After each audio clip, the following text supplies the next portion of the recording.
نصب هداة خير السبل ضعيفة الحالات قوية في عزائم النيات ولو شاء لجعلهم أولي قوة شديدة فقلت الآنات لهم خازنين وحفظت لهم أجنحة المتكبرين. الحمد لله الذي وضع البيت ببكة مباركا وهدى للعالمين وجعله مثابة للناس كافة وممعنا للعاكفين والعابدين. اعملوا عباد الله في مثل هذا اليوم العظيم.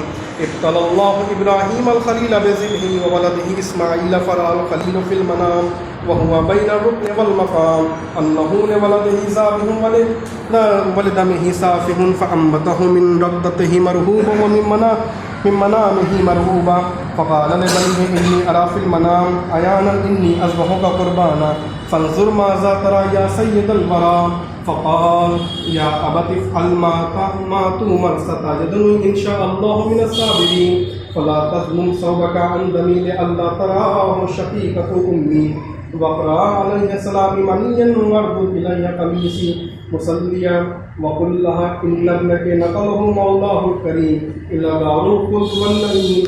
فلما انتهت مقالته وانتهت وصيته شددوا الخليل شدا وثيقا وأزجعوا إزجاع رفيقا فأقبلت الطير عليه عاكفا وأصبحت الأرض والجبال راجفا والملائكة متضرعة والوحوش متسرعة والسماء من فوقهم تزج والأرض من تحتهم توج رحمة للطفل الصغير فتعجب من سر الشيخ الكبير فنادى أرحم الراحمين يا إبراهيم قد صدقت الرؤيا إنا كذلك نجزي المحسنين إن هذا لهو البلاء المبين وفديناه بذبح عظيم. فنهض عند ذلك الخليل بالمدية إلى ما أتاه به جبريل من الفدية فذبحه قربانا فجهر عليها بسم الله عيانا فأحسن الحديث كلام الله الحكيم. بسم الله الرحمن الرحيم. قل هو الله أحد الله الصمد لم يلد ولم يولد ولم يكن له كفوا أحد.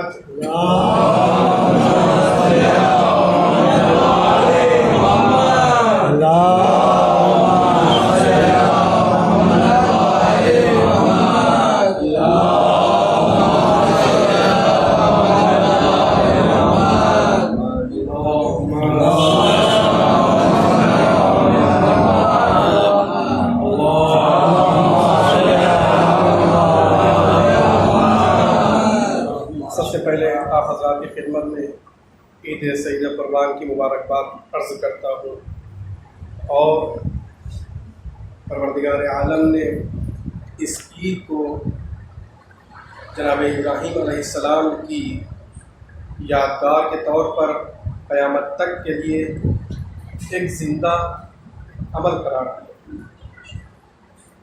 اس کے علاوہ تنہا ایسا نہیں ہے کہ صرف وہ قربانی دمبے یا اونٹ یا گائے کی دی جائے، بلکہ اس میں انسان کوئی بھی انسان ہو اپنے جذبے کی قربانی دیتا ہے، اپنے خلوص کی قربانی دیتا ہے، اپنی انا کی قربانی دیتا ہے.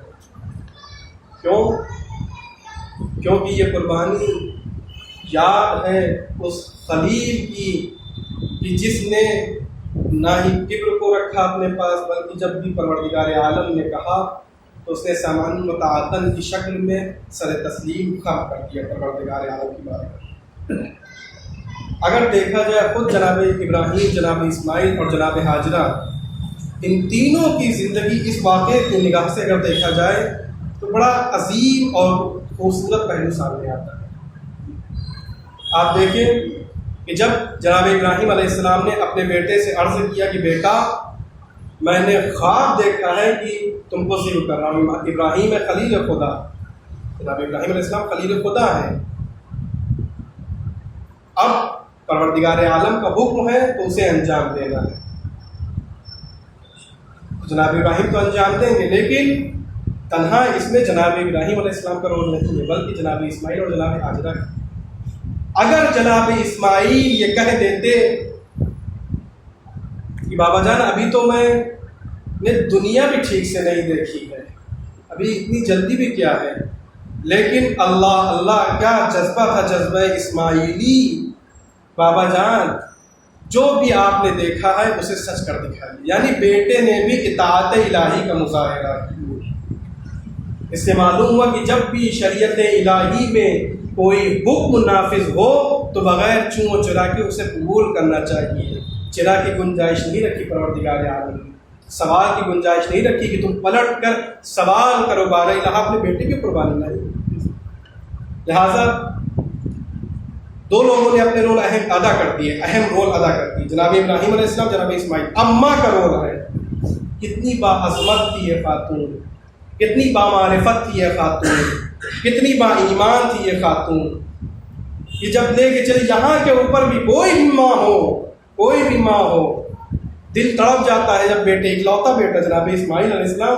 اور صرف یہی نہیں کہ ایک قربانی دی ہے, جناب حاجرہ نے تو جب جناب اسماعیل ابھی کمسن تھے, چھوٹے تھے, بچے تھے, تب سے قربانیاں دیتی چلی آ رہی. کب کہ جب جناب ابراہیم علیہ السلام ایک ایسی زمین کے اوپر جناب حاجرہ اور جناب اسماعیل کو چھوڑ دیا تھا جہاں نہ آپ کا انتظام تھا نہ دانے کا انتظام تھا, تو اس وقت سے جناب حاجرہ قربانی دیتی. ایک یہ اہم مورد پیش آیا.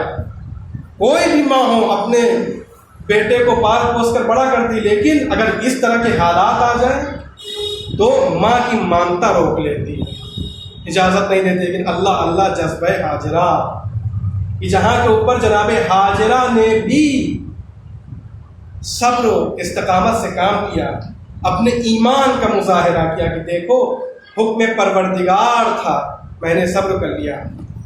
شیطان نے بھی جناب حاجرہ سے استفادہ کرنا چاہا, شیطان نے جناب حاجرہ سے استفادہ کرنا چاہا, لیکن جناب حاجرہ نے ایک جملہ کہہ دیا, بڑا بہترین جملہ کہا ہے, غور کریے گا جملے کا. جناب ابراہیم جناب اسماعیل کو لے کر کے چلے, گھر میں اکلوتی حاجرہ ہے, ماں ہے. شیطان آیا, استفادہ کرنا چاہتا ہے, لیکن جناب حاجرہ نے یہ کہہ دیا ابراہیم ہے خلیل خدا, ابراہیم ہے نبی خدا, اور نبی خدا کوئی کام بھی حکم خدا کے خلاف انجام نہیں دے سکتا.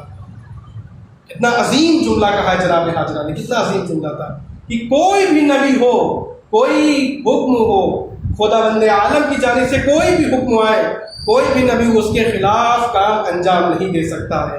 دو بات واضح ہو گئی. ایک یہ کہ جناب حاجرہ نے جناب حاجرہ نے شیطان کو جواب دیا جو رکاوٹیں بن رہا تھا, مامتا کروڑا جسے لا کر کے ڈال رہا تھا, تو جناب حاجرہ نے ماں کی مامتا کو اپنے قابو میں رکھ کر کے بہترین جواب دیا. اور دوسرا جواب امت مسلمہ کے لیے دیا ہے کہ کوئی بھی نبی ہو, اس کا کوئی بھی قول, اس کا کوئی بھی فعل حکم خدا کے خلاف نہیں جا سکتا ہے. یعنی اگر کوئی بھی نبی ہو, کسی دور کا بھی نبی ہو, اگر وہ کچھ کہے گا یا کچھ کرے گا تو حکم خدا کے مطابق کہے گا, اپنی طرف سے کچھ نہیں ہے. ایک صلوات پڑھیں محمد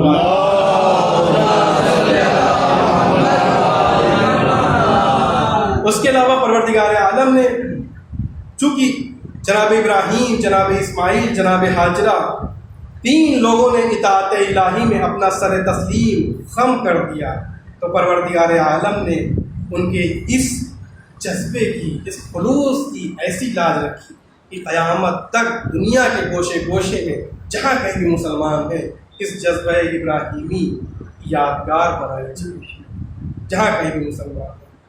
کیوں؟ اس لیے پروردگار عالم نے قرآن مجید میں فرمایا ہے, بسم اللہ الرحمن الرحیم, من عمل صالحا من ذکر او انثی وهو مؤمن فلنحیینہ حیاتا طیبہ. مرد و عورت دونوں میں سے کوئی بھی عمل صالح انجام دے رہا ہے تو یاد رکھو فلنحیینہ حیاتا طیبہ, تو ہم اس کو حیات طیبہ عطا کریں گے. ایک جناب ابراہیم علیہ السلام نے یہ عمل صالح انجام دیا تو پروردگار عالم نے حیات طیبہ عطا کر دی ہے. قیامت جب بھی آئے لیکن مسلمان جس گوشے میں رہے اس سنت ابراہیمی کو ہرگز نہیں بھول سکتا ہے, ہمیشہ ہمیشہ اس کی یاد بنائے. پھر اب اس پورے واقعے کو قرآن مجید نے سورہ صافات آیت نمبر 99 یا 100 سے لے کر کے 107 تک آرام سے آپ دیکھ سکتے ہیں کہ جناب ابراہیم اور جناب اسماعیل کے اس واقعے کو قرآن مجید نے بھی اپنے دامن میں جگہ دی ہے.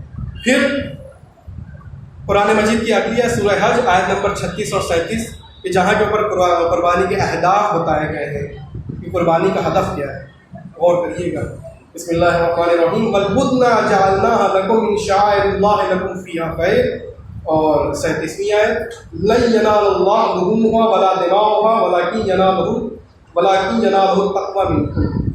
36ویں آیت میں پروردگار عالم نے ارشاد فرمایا کہ دیکھو والبدن جعلناها لکم من شعائر اللہ. اونٹ یا قربانی کی کوئی بھی جانور، اونٹ کا بہرحال اس آیت پہ نام دیا ہے پروردگار عالم نے. تمہارے لیے پروردگار عالم نے شاعر الہی میں سے قرار دیا ہے. شاعر الہی یعنی اللہ کی نشانیاں. جو چیز یاد خدا سے نزدیک کرتے اسے شاعر الہی کہا جاتا ہے. اور آیت کے اگلے حصے فرمائیں کہ لکم فیہا خیر، اس میں تمہارے لیے خیر ہے. قربانی کریں گے تو اس میں ہمارے لیے، آپ کے لیے، سب کے لیے خیر ہے. خیر کس عنوان سے؟ سوال یہ پیدا ہوتا ہے. آج پوری دنیا کوئی بھی ہو مسلمانوں کو اور اسلام کو ٹارگٹ کر کے قربانی کے اوپر اعتراض کرتے ہیں. دیکھ لیجیے نیوز پیپر، ہر جگہ ہنگامہ مچا ہوا ہے. اعتراض کرتے. پچھلے سال بھی ایک جواب دیا تھا اور آج بھی قرآن مجید نے لکم فیہا خیر یہ لفظ استعمال کیا ہے. تو جو فوائد ہیں ہمارے لیے اللہ نے اس میں خیر رکھا ہے، بھلائی رکھی. تو کیا بھلائی ہے؟ اسی حیوان کے ذریعے سے انسان کھیت کی جتائی کا کام کرتا ہے. اسی حیوان کی کھال کے ذریعے سے چمڑا وغیرہ مارکیٹ میں آتا ہے. اسی حیوان کی کھال سے چمڑے کا کام ہوتا ہے. انہی حیوان کی ہڈیوں سے اور بھی دیگر کام یعنی اور دیگر امور میں بھی ان کو لایا جاتا ہے. اس کے علاوہ اس میں ہمارے لیے غذا کا پروردگار عالم نے بندوبست. اس کے علاوہ اگر لوگ کہتے ہیں کہ ہم ایک جاندار کو قتل کر رہے ہیں تو قتل نہیں کر رہے ہیں. اگر دیکھا جائے تو ایک بہرحال یہ خداوند عالم کی جانب سے لطف ہے کہ انسان کے لیے پروردگار عالم نے ان جانوروں میں جتنے بھی حلال گوشت جانور ہیں اس میں غذا فراہم کی ہے. اور بھی اگر لوگ اعتراض کریں کہ تم لوگ اس چیز کو قتل کرتے ہو جو جاندار ہے، تو یاد رکھیں آج سائنس نے، دنیا نے اتنی ترقی کر لی ہے کہ جہاں پر یہ ثابت ہو چکی یہ بات کہ جو پیڑ پودے ہیں، جو گھاس پھوس ہے، وہ بھی جاندار ہوا کرتے ہیں، اس کے اندر بھی جانیں پائی جاتی ہیں. تو جہاں پر بھی پیڑوں کی کٹائی ہو رہی ہے، جہاں پہ پودوں کی کٹائی ہو رہی ہے، جہاں کے اوپر گھاس کو چھیلا جا رہا ہے، تو اس کا قتل کون کر رہا ہے؟ ان کے لیے بہترین جواب ہے کہ اللہ نے ہر چیز میں ایک سسٹم رکھا ہے. بہرحال جانوروں کے لیے گھاس کے اندر رکھا ہے، غذا کا انتظام کیا ہے، اور ہمارے لیے ان جانوروں کو ہماری غذا یعنی بعنوان غذا ہمارے لیے فراہم کیا ہے. اس کے علاوہ جو فائدہ ہے وہ یہ کہ اسی قربانی کے ذریعے سے انسان اپنے بخل کے جذبے سے نکل کر کے سخاوت کے جذبے کی طرف آتا ہے. اس لیے آپ سب شاہد ہیں قربانی کرتے کتنا گوشت اپنے لیے بچاتے ہیں، تھوڑا سا شاید، اس کے علاوہ سب رائے خدا میں دے دیتے ہیں. تو پروردگار عالم نے اس میں سے انسان کے لیے ایک جذبہ قرار دیا، اس کے خلوص کا جذبہ قرار دیا کہ پروردگار عالم دیکھے کون انسان ہے کتنا اپنے خلوص کا مظاہرہ کرتا ہے. اور پھر ایک آخری بات جو سورہ حج کی آیت نمبر 37 میں پروردگار عالم ذکر کے صلوات پڑھیں محمد والے